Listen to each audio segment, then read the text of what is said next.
Omega, listen carefully. If Emery tests your sample, you will be in danger. You must flee this facility before it is too late. Wait, is that why you've been destroying my samples? Yes. Yes, sir. Project. Nalase, come along. Our guest is arriving. Go to the lab. Retrieve my data pad and use it to escape. Sneak aboard a shuttle and flee. Nalase. You must go.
Oh, greetings once again, Bucketheads. Mayfar Tigar. Welcome to our 241st Project Necromancer name-dropping episode of Mandovision. I am your host, Narguy Tom, and thank you so much for checking out this small, independent Star Wars podcast. We're glad you're here. Reach out to us on social media. We're at Mando_Vision on Twitter and Instagram. Email the show, mandovisiontom@gmail.com. Make sure to like, subscribe, follow, and share this show with all the Mandalorians in your covert. All right, everyone. We are still in the midst of covering these opening 3 episodes of Star Wars The Bad Batch. We're catching up on things, but I think this is the week. You know, if you're hearing this episode, you already know one episode's been dropped this week. And there's a very high probability that we will drop another one at the end of this week in order to help kind of get us back on track for the remainder of the season. And I appreciate you guys being patient and bearing with me as we again are a little bit behind schedule. And hey, life. What are you gonna do? Anyways, have you picked up your new version of Star Wars Dark Forces, the remaster that's now available on PC and at all your favorite Microsoft or PlayStation stores? It's $30. I thought that was a bit steep for a game that I played when I was in high school, but hey, you know, what are you gonna do? What are you gonna do? So I haven't picked it up just yet myself. I am inclined to do so. I had a lovely text conversation with our good friend Reagan from the Come On It's So Good podcast over the weekend. We were discussing all the various video games from like the late 90s, early 2000s, when they were kind of like, there was a game exclusives, you know, console exclusives. And we got into like how when Nintendo launched the GameCube, they had the Rogue Squadron game, and PlayStation had the Starfighter games, and Xbox had the Kenobi game, and we got into reminiscing about those, because you know, as I mentioned on a previous episode, I was sure Reagan was going to mention that Battlefront was on all the consoles, and he confirmed that Battlefront was across the board available for all the consoles. So when that comes out down the road in a few weeks or so, you know, if you had a PlayStation or if you had an Xbox, you played Battlefront more than likely, and I'm excited for that game to come back. I'm intrigued by the remaster of Dark Forces. I watched the little gameplay trailer for it. I don't know if they beefed up the graphics that much, where I feel like $30 feels appropriate, but I'm sure these people worked very, very hard on it. And, you know, again, my issue with the $30 isn't necessarily that it's $30. It just sort of feels expensive for a trip down memory lane. on a game where me and Kyle Katarn, we stole some Death Star plans, we foiled the Dark Trooper program, and then later on we go on to find out that we're related to Jedi Knights. How great was that game? Kyle Katarn, one of the unsung heroes of the old expanded universe. I miss you dearly, sir. But yeah, I will get to Dark Forces. I at some point they'll put it on sale on the Xbox store, and I will check it out. And I will go down memory lane with it and have a great time. I'm sure of that. As for this week, though, we're kind of concluding that opening arc of Star Wars: The Bad Batch for season 3 here, the final season. And this is a big episode. There's a lot going on in this episode. The action's intense. The escape is harrowing. And of course, we had the looming specter of Emperor Palpatine himself at Mount Tantiss. And they name drop Project Necromancer once again. The second name drop we've gotten of that. Initially mentioned in The Mandalorian last season, in the Spies episode where Paleon himself references it. And we've talked a little bit in the past.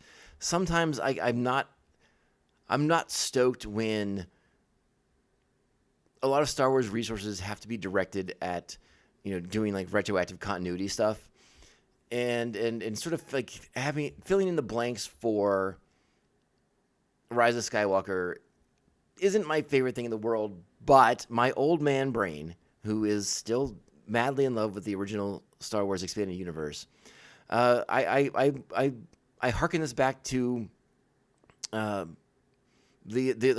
first Star Wars comic of the 90s, when Dark Horse got the license and they brought in the Dark Empire series. I mean, that whole book, that whole 3 volumes that they ended up doing of that were all about clone Emperor Palpatines, so like it's not a new thing to kind of get into that, but I would rather have the Dark Forces books versus the Rise of Skywalker movie. I'm just going to say it. I'm sorry. That movie's just not for me. Like, there are so many things in that movie that make me crazy. I try to watch it just for funsies. I have a hard time. Maybe my stance on it will soften as the years go on. I do keep trying to check it out, and I just keep bumping into things on it. And again, that's my problem. That's not anybody else's. If you happen to enjoy that film, more power to you. And I'm glad that you do, because Star Wars is awesome. It doesn't matter if I like that movie or not. Star Wars is still awesome. All right, so let's go ahead, get into this episode of The Bad Batch. This is Star Wars: The Bad Batch, Season 3, Episode 3, Shadows of Tantiss. Original air date, February 21st, 2024. Our movie, my goodness. Our writer for this episode, Matt Mishnevitz, once again, directed by Stuart Lee. Our voice cast for this episode is always impressive, but this week even more so. We have D. Bradley Baker as The Bad Batch. We have Michelle Ang as Omega. Jimmy Simpson is Dr. Royce Hemlock. Keisha Castle-Hughes is Emery Carr. Ian McDiarmid returns as Emperor Palpatine, and he is delightful. Gwendolyn Yao is Nala Se. Ben Diskin is Stormtrooper 1 and Stormtrooper Pilot. David Accord is Stormtrooper 2. And David W. Collins is Stormtrooper 3. Hey now. Before we get too far into the plot, well, let's just say the plot. Omega and Crosshair hatch a daring plan. And that is a bold plot, my friends. And hatch is that's a word they use. I would have said improvise the plan, but that's all right. I'm not in charge of plot descriptions for Star Wars, though I would gladly take that job if they offered it to me. One of my initial impressions of this episode, again, before we even get into it, I just love seeing Imperial commandos all over this base. This episode is packed with Imperial commandos, and I love it. Love it, love it, love it. All right, so we're going to get into the episode right now. I hope you're ready. I hope you're fired up. I hope you're pumped, because you know what that means. It is time. Strap on your buckets. Let's go. Emperor, your presence is an honor. I have been most eager to see the progress you have made, Doctor. Oh, so there he is, Palpatine himself, dropping in on Mount Tantiss. I think we all suspected it was going to be a pretty big deal. who was going to be the special guest arriving at this secret facility here. And again, we've been steadily deducing that clones are a key component of whatever it is that Hemlock's up to. So again, it's not like a shocking revelation that Palpatine is involved and that this is in fact Project Necromancer. But to have these moments kind of crystallize and just kind of have it happen is just really, really cool. And having Ian McDiarmid come back as Palpatine himself is even more impressive. But let's go back to the beginning of the episode, because it opens up much like episode 1 did, with Omega sort of in the midst of her routine, doing her rounds with Emery Carr. But this time around, something's different. Omega notices it. She's observant. She pays attention to these things. There's a lot more commandos in the base, a lot more troopers around than there have been previously, as she's made her rounds for like these many cycles that she's been a captive on the planet. So she notices there's something there, something is afoot. And as they're making their rounds, as they get to the lab and Omega's sample is taken once again, is when Hemlock comes in and confirms that there will be a special guest. And again, I don't think we're shocked that is Palpatine himself. Vader, not the kind of guy who just drops in on facilities, secret medical facilities, unless it's maybe it's had something to do with him directly. But still. And this sets us up with Hemlock, Nala Se witnessing Omega's blood being taken, and again she tries to say oh, Emery Carr doesn't have to do this. I can handle this on my own. Don't worry about that. And Hem's like, nonsense. Hemlock says nonsense. Basically, this is what Carr is here to do. And so Nala Se gives instructions to Omega that, listen, you gots to go. Bad things are about to happen if your blood gets tested here. And what they do, what I think makes this episode so effective in its tone, is Emery Carr loads that blood vial into that big giant spinny cylinder thing, and they use that as like a countdown clock for the episode, as the blood makes its way around to the point where it is going to be the one that gets scanned and analyzed. And so we know that Omega is now on the clock, and that adds a really strong sense of we gots to go. So that before it's discovered just how important Omega actually is, because to this point, Hemlock believes that Omega's just there for Nala Se's cooperation. Not that Nala Se has been protecting her the entire time from Project Necromancer, but that's exactly what's going on. And so I really, really like that element of it, that sort of countdown, impending doom. It added a real sense of urgency to the episode that Omega has to get out of there real quick. But because it's Omega, things aren't going to be cut and dry. Omega's got Omega's plans, and obviously as set up in our first episode of the season, Omega's plan consists of getting Crosshair out of there too. And honestly, I think if it were up to Omega, if she had the time and the resources at her disposal, it'd be getting everyone out of there. But she's willing to grab Crosshair because he has a more direct connection to the rest of her brothers. And again, she wants to mend fences with this guy who doesn't seem to have any interest in her whatsoever. So we see that beginning relationship between these two characters, between Crosshair, between Omega. It's a whole new dynamic because, again, Crosshair and Omega have been opponents up to this point. So to have to see them working together, and Crosshair, who has no time for BS in the way he does things, having to sort of indulge Omega's, I don't know what word I want to use, but having to indulge Omega in general, and her sort of naivete, but also her sort of hopefulness. So you have the hopeful person in Omega and the sort of cold, hard cynic in Crosshair. So it makes for a really interesting dynamic that they get to play with a lot more in episode 4, which I promise we'll get to soon. But you start to see how these two can be butting heads a lot as they attempt to escape from the facility here on Mount Tantiss. But we aren't to Omega and Crosshair just yet. Let's play things out with Hemlock and the Emperor touring the facilities. We have quadrupled our objectives in record time. The exotic matter facilities have expanded, providing alteration and testing of much larger assets. I have need of such grand designs. However, that is not the reason why I am here today. Of course. Project Necromancer. And just a very cool shot as they open that chamber hallway there, and like the red lasers, the red security lasers, and the glow they cast upon Palpatine's face. Great shot there. Really well executed. Love it, love it, love it. All right, so now we're going to cut back to Omega, who has obtained Nalisay's control pad, which they have established, again, back in the first episode of this season as being something necessary and needed to access different areas of the facility, right? Like you got to drop it into like the little port, then you punch some buttons, then you take it back out of the port. Once you're through the gates, it's a whole thing. So the compad or data pad is very vital to accessing certain areas of the facility.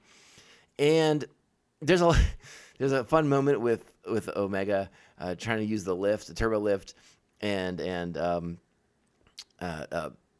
kicking a mouse droid out so it doesn't follow her and observe whatever she's doing. I enjoyed that immensely.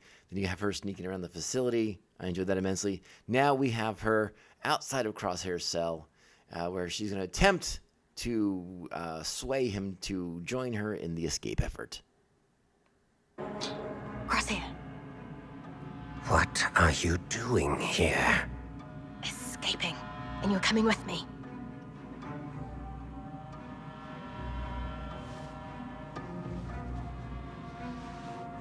You found a weak point? Not exactly. I'm kinda improvising. Is that some kind of joke? I'll explain later. Just get the guards' attention. That's not a plan. Oh, just distract them.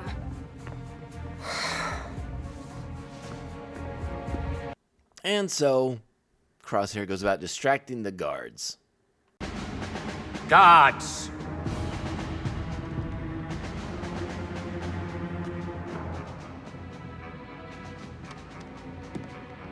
Unlock this cell. What did you say? I was giving you an order. This clone thinks he outranks us. I do. And I'll take your blaster, too. Oh yeah? How are you gonna do that? You'll see.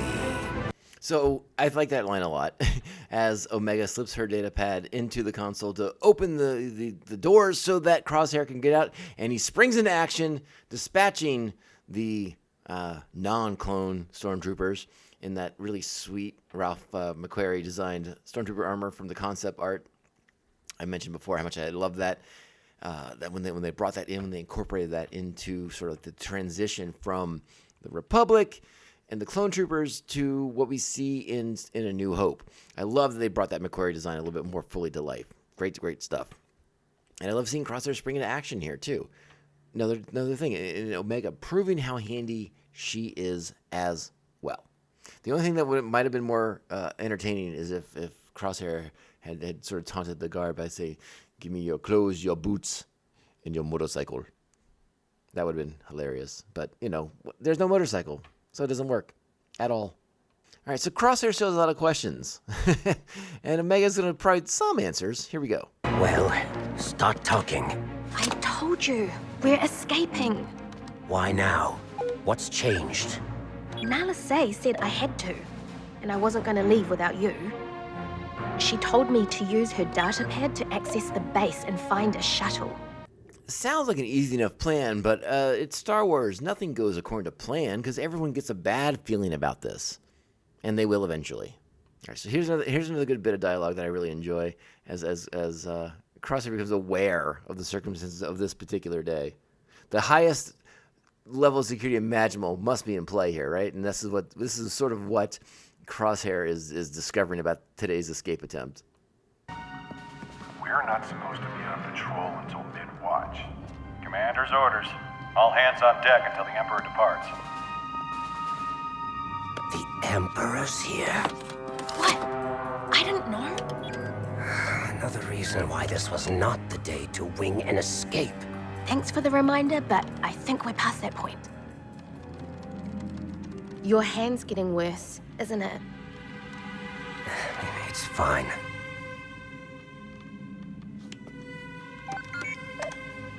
Uh-oh. What? All shuttles have been grounded, except the Emperor's. We'll have to steal it. Impossible. It'll be too well guarded, even for me. Wait! I know a shuttle we can use. It crash-landed outside the perimeter back when I first came here. How does a crashed shuttle help us? If the comms are still functioning, we can contact Hunter and Wrecker. And how do we get outside? Follow me. Maybe it's just me, but I feel you really have to admire Omega's optimism in this scenario, because as Crosshair seems to be fully aware, the deck is very much stacked against them in this escape attempt. But Omega just pivots from one thing to the next, comes up with new ideas. Crash shuttle, sure, it's out there. Comms, yeah, they're probably working. Let's go for it. Let's see what happens. Naive, hopeful, optimistic. All of them, but in a fairly decent balance, honestly. So now we cut back to Hemlock, Nalase, and the Emperor inside this chamber where Project Necromancer is commencing. Let's go ahead and play the dialogue from here.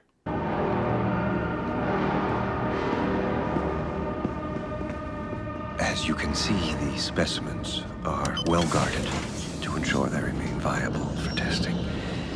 However, with more time and additional resources, I am confident that we will have a successful M-count replication. There is nothing of greater importance to secure the future of this empire. Whatever is needed to accomplish this goal, you will have it.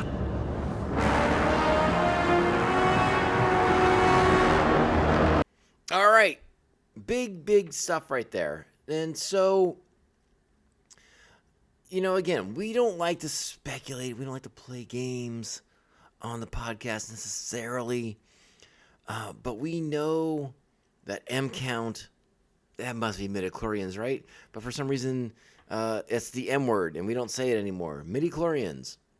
We know all about them from the Phantom Menace. And that's what they're trying to replicate. They want to make sure this clone has the ability to use the Force. Does this mean that from Project Necromancer, from these attempted clones of Palpatine, is this how we get his son, who will eventually be the father of Rey? That's all to be determined, but it is another element of the sequel trilogy that does need to be sort of addressed and guarded a little bit, to an extent, I suppose. But yeah, let's let this play out.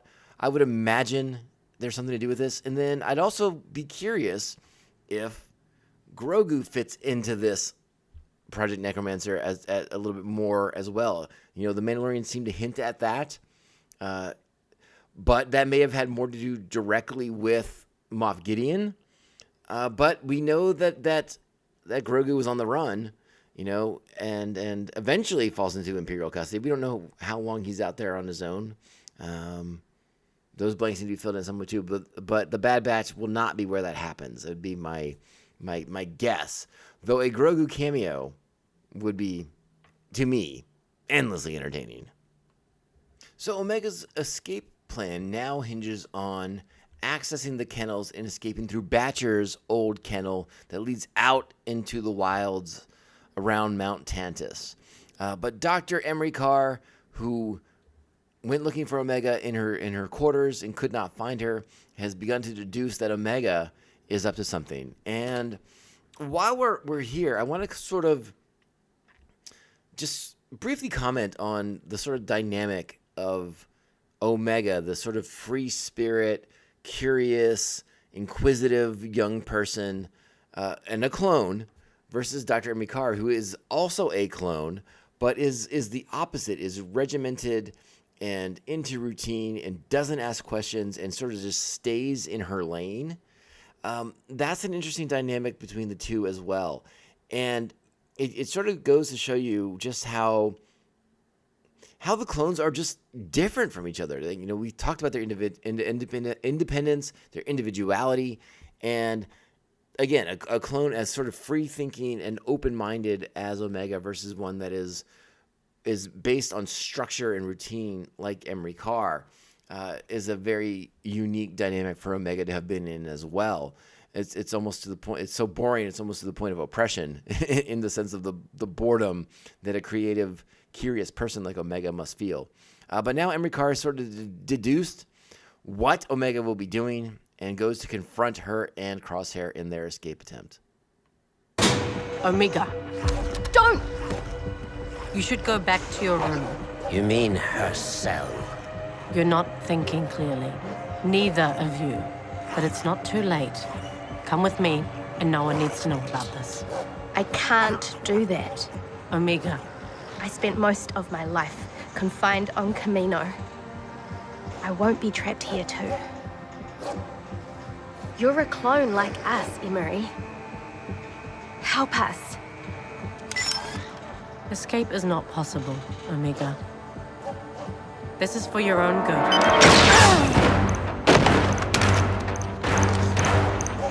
We have to go.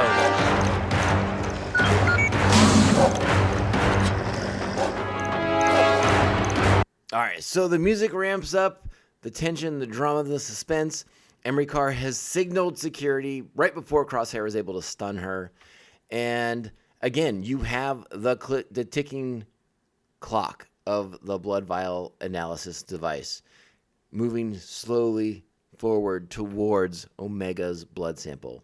It's really great stuff. Kevin Kiner and his folks who work with him, an amazing job just upping that tension in this episode by playing one of the most dramatic scores you could imagine. It's just really killer stuff. All right, so now we cut back to the Emperor, who's looks like he's heading out. Looks like he's done. He's had enough. let's see how Hemlock and Palps wrap this puppy up. It is imperative that this facility remain hidden and secure. There are many, even within our own ranks, who would consider much of your work an abomination. But they lack the vision that we possess.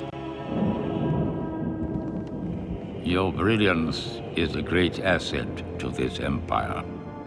If I am appointed the scientific minister, I would strive to bring unleashed glory to all divisions of the Imperial Science Corps.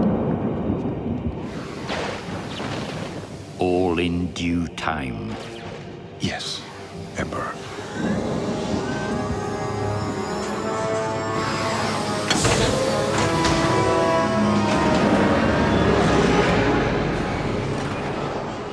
Sir, What is it?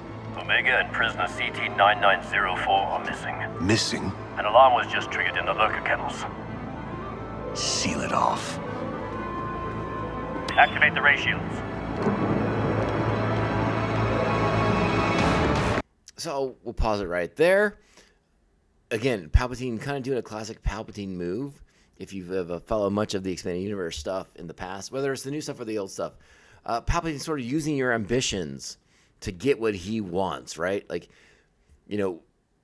Hemlock puts it right out there. He wants to be the director of the science ministry for the Empire. And Palpatine knows that. Palpatine's going to dangle that bait right in front of him and use his ambitions to further Palpatine's own goals.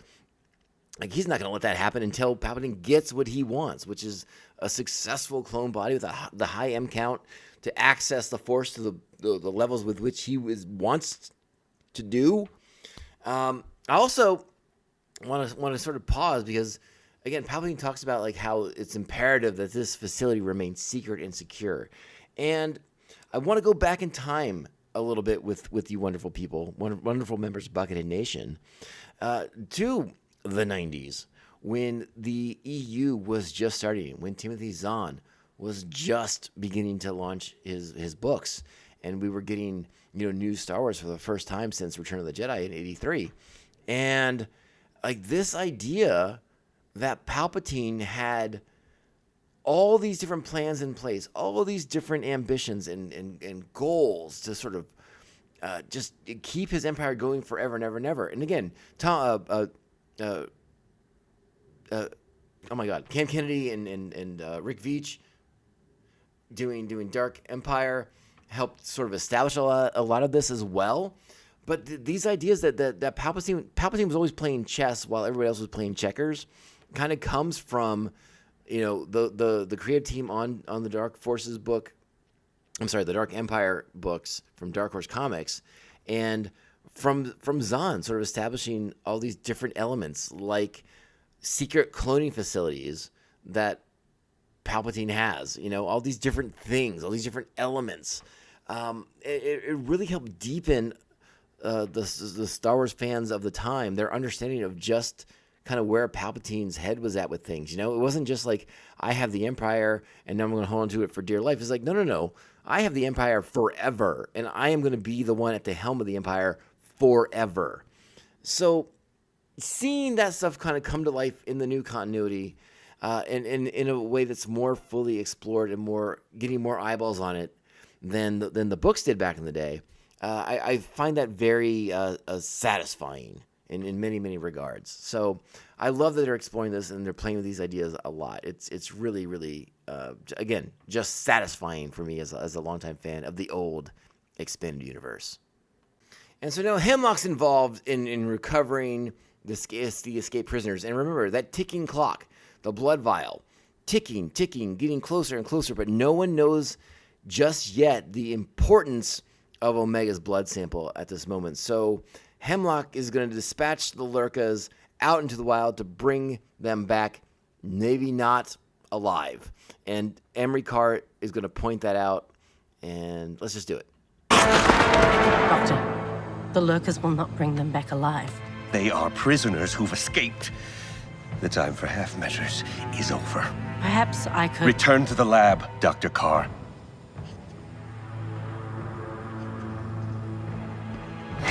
I'm curious how your assistant managed to escape this facility. One must assume she had help. I have been right by your side. Secure her in a cell. Scramble the recovery team. Yes, sir.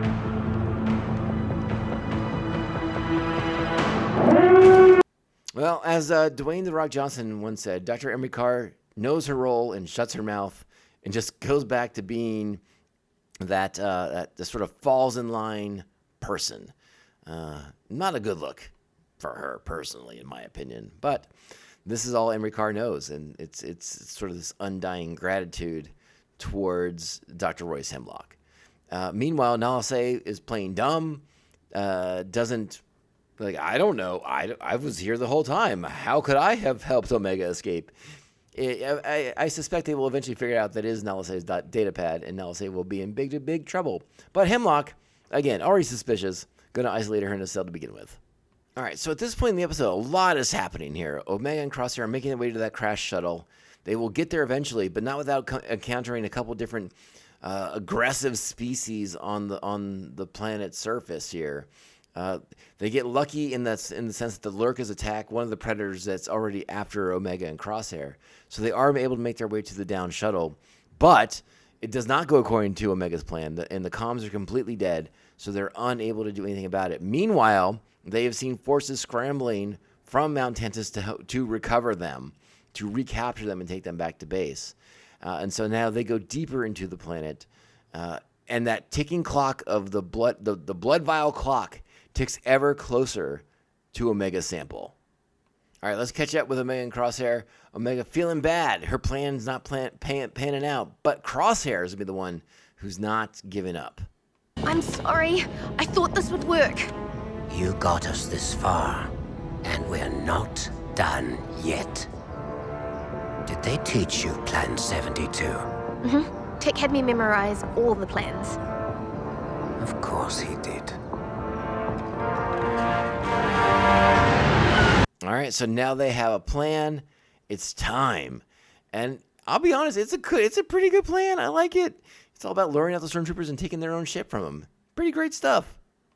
So, as they go to enact this plan, they get unexpected support from, surprise, surprise, the Lurka that Omega helped heal and set free and has domesticated, and who's not dead in the wild. But Batcher themselves comes to the aid of Omega against a stormtrooper, and now is helping Crosshair in the battle against them as Omega attempts to take over the stormtrooper ship.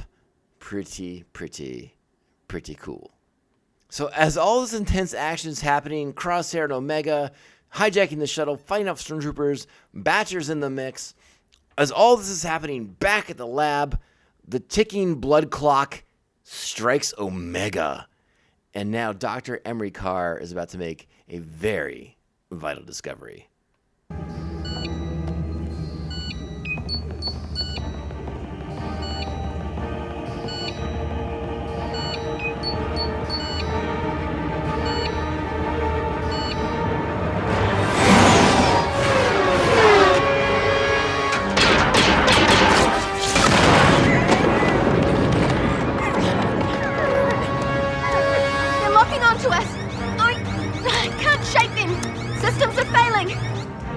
That ship neutralized. Stop! Don't shoot them down. What? The clone sample supported a positive M count transfer with no degradation from the specimen. CT-9904 was ruled out long ago. Not him. It's Omega. Call them off. Sir, they're escaping. Stand down. We need her alive.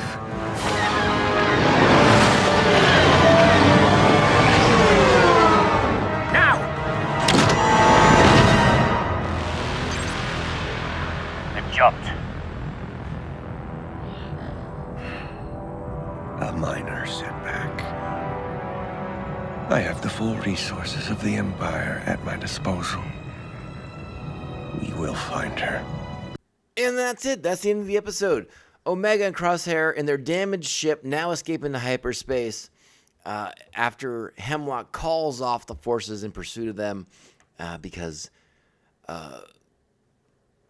Omega's blood is vital to making sure that Project Necromancer can commence, and that and again, I'm not 100% certain that there's a lot of science jargon in there. It doesn't sound like Omega's blood is the key to is the one laden with midichlorians or anything like that, but it sort of like allows the transferring of Palpatine's DNA or blood or whatnot into these clone bodies to transfer the M counts. Again, I'm parsing this together based off of pseudoscience and pseudotech, but again, it doesn't matter. Omega's a vital cog in the system, and that, my friends, is a great episode of Star Wars The Bad Batch right there. The intensity, the blood clock, this new dynamic between Crosshair and Omega. Really, really enjoying what they're setting up here. And I give this episode 9 buckets of awesomeness. It's so good. It's really tense. And I love that blood clock. I thought that was super, super cool. And then next week, we'll get to explore even more with Omega and Crosshair's new team-up dynamic. It's going to be a great time. I'm really, really excited about it. We're getting caught up. We're almost there. There's one little tiny thing I want to mention to you guys. I was just made privy to this as we were recording the podcast. But if you guys head on over to YouTube and type in Star Wars, all right, in your search bar, and then add in Cerveza Cristal, you will see a series of beer commercials that Star Wars has been probably misappropriated for.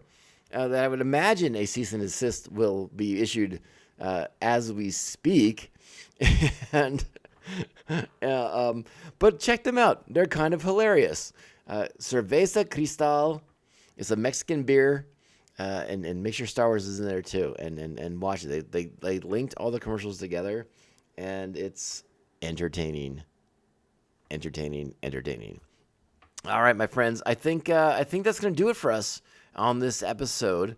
Members of Buckethead Nation, I thank you so much for the continued support. You guys continue to be the very best of the podcast supporters out there. I truly appreciate every single one of you. Thank you for taking the time to download, stream, and talk about our podcast and share it on social medias. You know we're at Mando_Vision on Twitter/X and Instagram. Email the show at MandovisionTom@gmail.com. And again, encourage your friends to like, subscribe, follow, and share the show with all the Mandalorians in your covert. If you want to help the show out a little bit, give us those sweet 5-star reviews. They are imperative to our podcast, standing out and not getting lost in the shuffle. I thank you so much, Buckethead Nation. You are the best. Continue to be the best. And continue to share and promote Star Wars amongst your friends, amongst your relatives. Just drive people crazy until they love it as much as you do. Because I feel like that is the most effective way to make long-term Star Wars fans. You just beat them down mentally, physically, emotionally. And then we will have more members of Buckethead Nation with us. Thank you for listening to this podcast. We're going to be back very soon for episode 4 of Star Wars: The Bad Batch, which is already out. And then we'll be in pretty darn good shape to get caught up for this week's episode 5. We're already on 5. Can you believe it? All right, Bucketheads, take care of each other. Take care of yourselves. Reach out to me when you want to say hi. I'm there for you. And otherwise, remember, this podcast can only end one way. This is the way. This is the way. This is the way. This is the way. Bounty hunting is a complicated profession.